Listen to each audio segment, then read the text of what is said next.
وعلیکم السلام ورحمۃ اللہ وبرکاتہ۔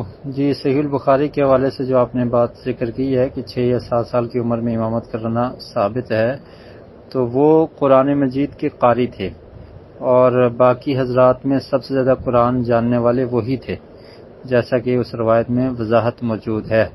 تو اگر اس طرح سے کوئی بچہ ہے جو قرآن کا حافظ ہے، قرآن کا قاری ہے، اور وہ پاکی کا خیال رکھنے والا ہے، متمیز بچہ ہے، یعنی اسے وضو کا طریقہ اور یہ تمام چیزیں معلوم ہیں، اور نماز کی امامت کروانے کا اہل ہے ہر لحاظ سے، تو پھر اگر اس عمر میں بھی ہے تو وہ بچہ امامت کروا سکتا ہے۔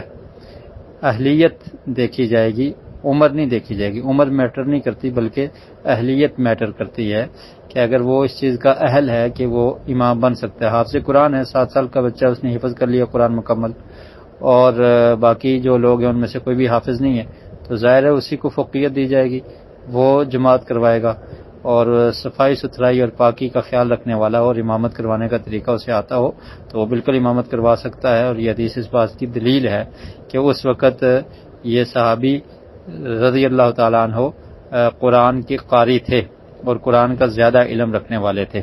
واللہ اعلم بالصواب۔